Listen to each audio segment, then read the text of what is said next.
start recording now. So I'm with Werner Royce. Royce, yeah, like Royce. Rolls-Royce, like the Oh, engine. of course, yes. Head of IoT Industry Vertical at Orange Business Services.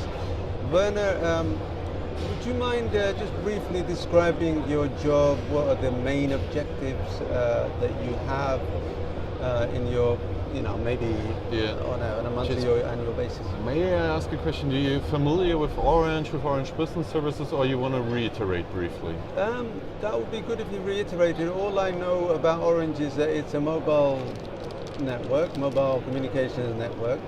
It's quite big. But I don't know about the business side very much. Okay. Let me spend 1 minute or so on Orange and tell me if I'm loud enough or... It's fairly good. It's a good mic. Okay, good. So about Orange Business Service, about Orange to begin with, the Orange Group, we're coming from the network or from the telecommunications space. We're one of the world's leading telecommunication provider for both voice and data. So we are running it alone 450,000 kilometers of undersea cable to ensure services for our customers. We are present with an own footprint in 26 countries worldwide, and we're pretty much able to cover the whole planet when it comes down to connectivity. It's even to such an extent that even the German Ministry of Foreign Affairs is trusting us to connect all the embassies, all the German embassies around the globe. So that's our DNA, our background. And I'm coming from Orange Business Services, and Orange Business Services is the B2B arm. And that's the music I told you. Orange Business Services is the B2B arm of the group. So on one side, we're providing telecommunication services to B2B customers, that is ranging from normal cellular stuff to M2M and IoT connectivity. On top of that, we are providing managed services, we are providing consultancy services, starting really from also if a company is looking into digital transformation, how to shape that, so we can bring that expertise to the table. And we are obviously, as you can see, also providing all our own products. So we have a full set of software tools and products available. Like many other companies have today an IoT hub, which is called Live Objects, all the way, which I think is more important end-to-end solution, which are targeting the needs and the use cases of the customers. Now, what is your interest at Hannover Messe? What is your interest in industrial type companies, engineering companies? I know an IoT platform is agnostic in the sense that anybody can use it for any purpose. Yeah. It's kind of data basically flowing around. Yeah. But is there any particular things that you can say about the industrial or engineering aspect of it? What we are trying to do is actually to go beyond that. So we have that platform, and obviously customers can use that to build their own solution. In addition to that, what we're also doing is we isolated a couple of key scenarios, key use cases where we think you can use as a good starting point to build your experiences with IoT Industry 4.0 scenarios, and also offer a solution for that. Like what you see in the back, and we can discuss that later if you want to, an asset tracking scenario, which is allowing customers in the manufacturing space on an easy way to gain very quick and return on investment out of an Industry 4.0 or IoT solution. And we can help also, like with the common scenarios you find, like predictive maintenance, which is also very important in that space. And to go beyond that and also be not only a provider of a platform, but really be a partner by implementing such use cases. With the asset tracking, asset monitoring solution you see in the back, that's where this box there. It's actually a scenario where you think, well, why are we highlighting on that? It's something so simple and so straightforward, and why should somebody care about that? The interesting point is here, we did develop that in cooperation with a big customer, and if you want to have a look, I can pause and you come back. No, I just want to make sure that I've got the right thing. Yeah, we did develop that within a big vendor, a car manufacturer, European car manufacturer, to track boxes. Those boxes they use to ship the material all around Europe, and particularly a car manufacturer have a very sophisticated and elaborated supply chain, and they literally have tens of thousands of those boxes. So, and the first step is why you care about the boxes, and really about the boxes and not the asset in the boxes. it turned out in the discussion that the loss of those boxes is a substantial factor for the manufacturer. Not the content, but really the boxes. One of those boxes is costing something like 400 euros, and they estimate that they're losing a double-digit million amount, euros, per year, just due to the fact that they're losing the boxes. Which is significant, right? Even for a huge car manufacturer within the supply chain, to add that. And also obviously the whole supply chain is a key factor of the whole manufacturing process. And so they wanted to come up with a solution to understand better what's going on in the first place and to be able to act on it. So what we developed that solution jointly with them, which is allowing the customer to track and trace the boxes without them having any direct electricity attached to the box. So you can have a battery run device, which is giving twice a day an update within rough location.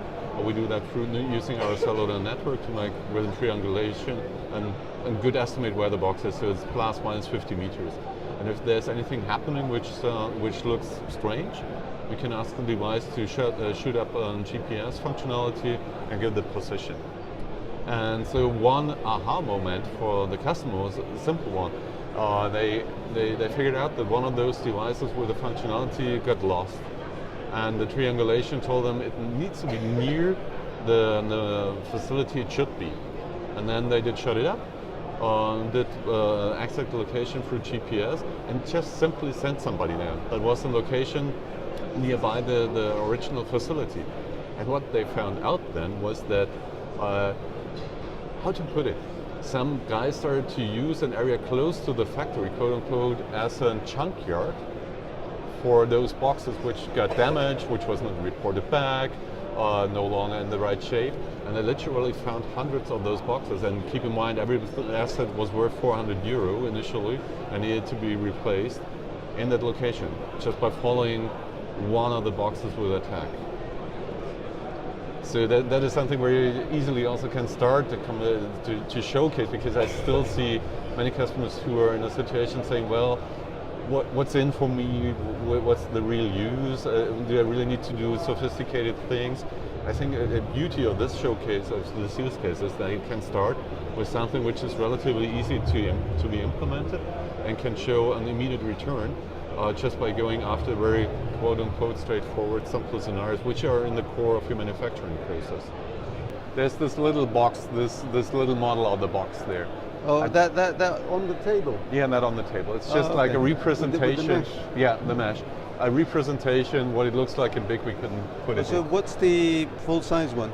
On the full, it's one of those typical logistics boxes, like that size, that high, Right. and I think it's 150 and 1 meter high. One of those Yeah, typical well, you find hundreds and thousands within the manufacturer. And that they're used in automotive industry. Just to ship stuff around. Yeah, automated logistics is a very big area for in terms of content, and I'm finding that I've been dealing with more stories about automated logistics warehouses, and the entire supply chain. All the big manufacturing companies are really looking deeply into the kind of efficiencies that you're talking about and things like that. So I'm glad you mentioned that. But why don't you give me a general comment about that? About it's at the very beginning stage, this whole idea of looking at the entire supply chain and seeing which parts you can make more efficient and not lose things and things like that. I know you talked about very specifically one example, but broaden it out and talk about the trend. You can itself. do that, and we did that across the whole supply chain, actually increase the effectiveness. And that is only one showcase, or one use case. We have other use cases where we just improve, how you call it, if the material is coming in and needs to be accepted. We did that with a solution for L'Oreal, until we can disclose the name of the customer, where we just shortened the time for accepting the goods coming in from around about 4 hours until the whole process was done and run, to less than 1 hour. So and it's also kind of an easy win in that scenario, where you then can very quickly show, okay, there is an impact and there is an additional saving through that. I'm currently also working with, and that ranges. It's not only in Europe that I see that going on, that discussion. I recently did start a project with an can we just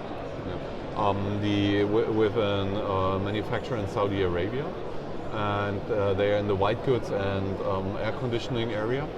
And they started also to look into that, and we isolated a couple of scenarios where we in the next step just look into thinking of also taking that as a showcase. I want to introduce Six Sigma processes there to make one of the first Six Sigma projects out of that, where you also associate a clear number of what you want to save there.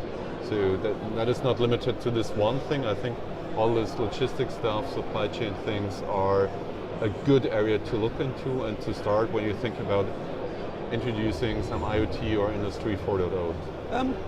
Okay, I guess final question, or one of the final questions is, why is it happening now that all these time-saving ways are being developed? Is there anything that's happened in the last year or two that enables companies like you to develop systems like this? Why wasn't it done before? What's the new technology is it artificial intelligence, advances in artificial? It's more, so the enabling components are coming together right now. So it's not that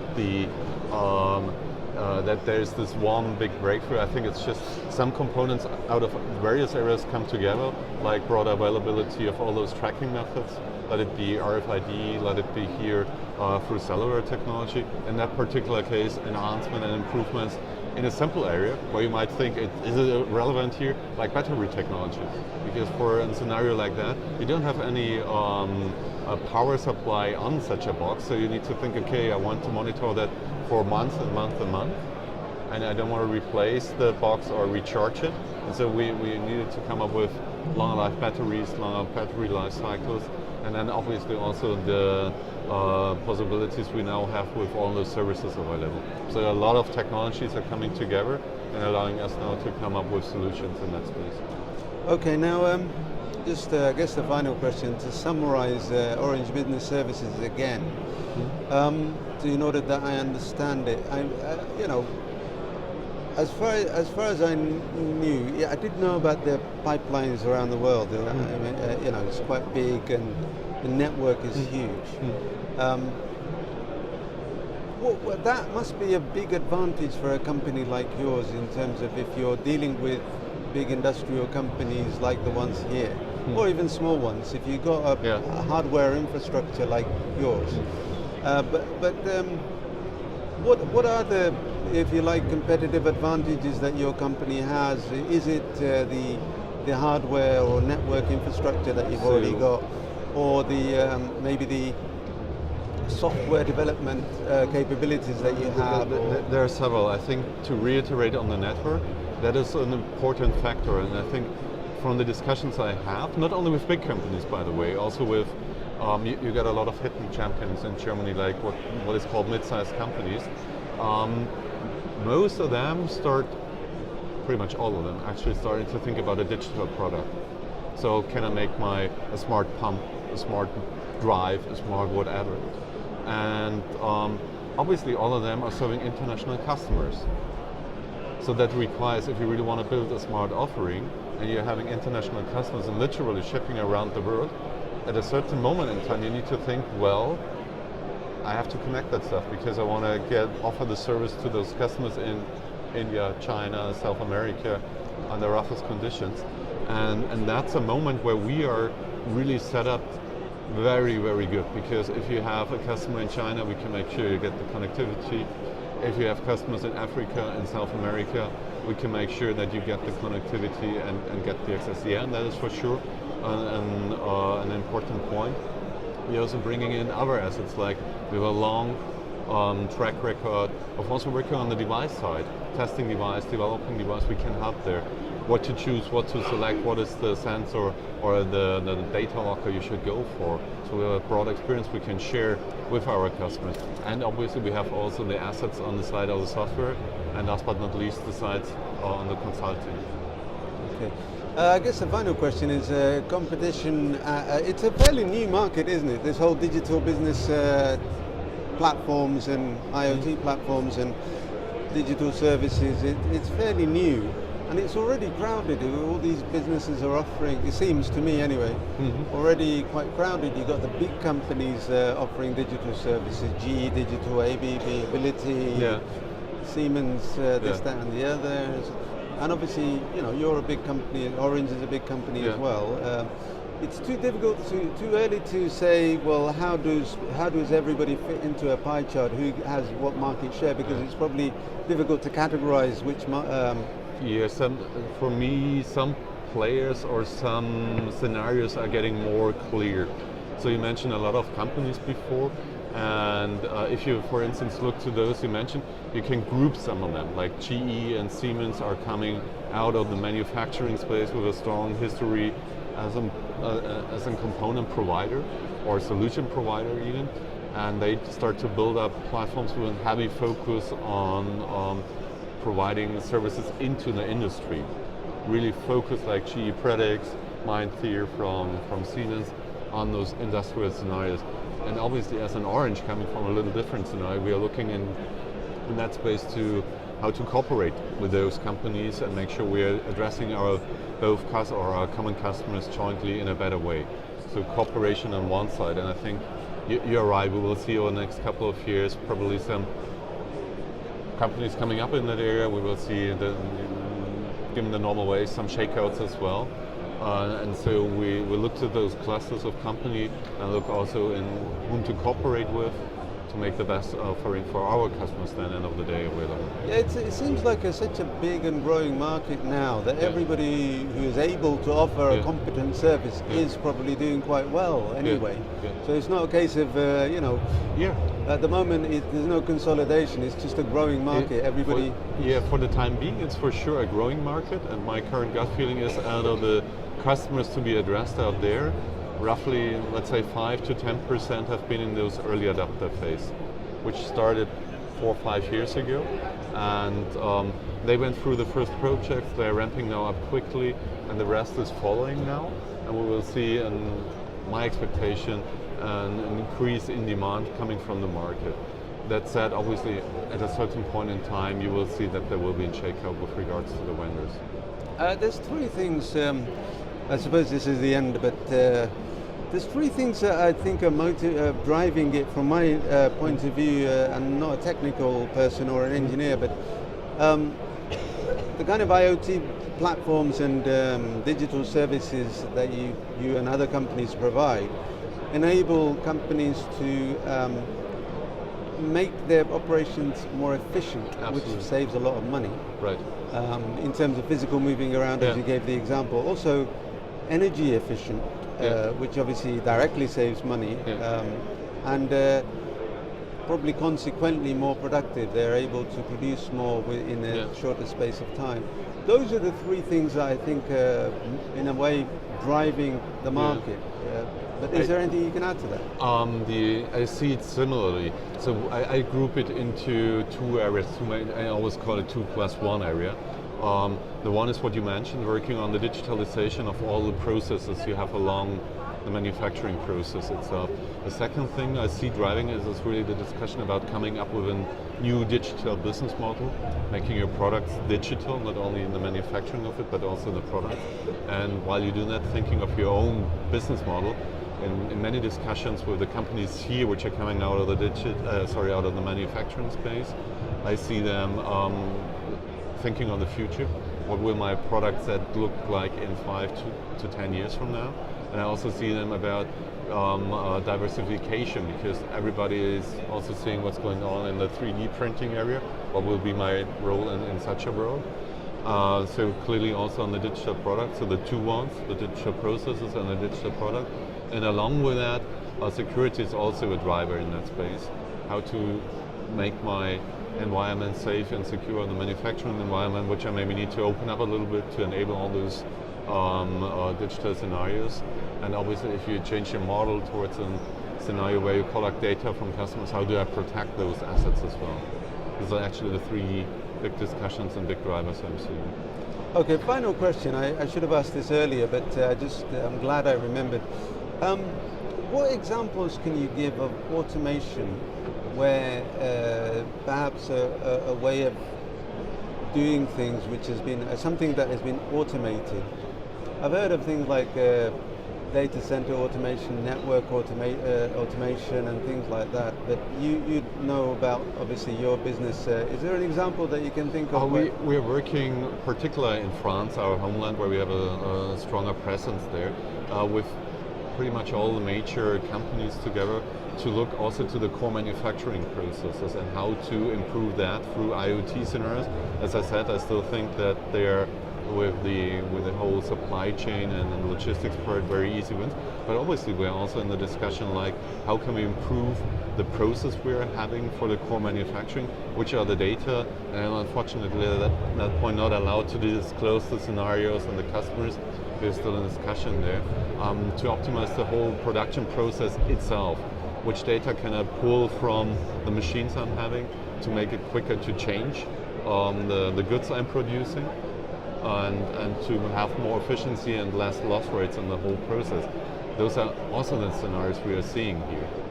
And it's not only in the data center environment. Yeah, okay, thank you very much. I've probably taken too much of your time, but no. I've probably taken too much of your time. No.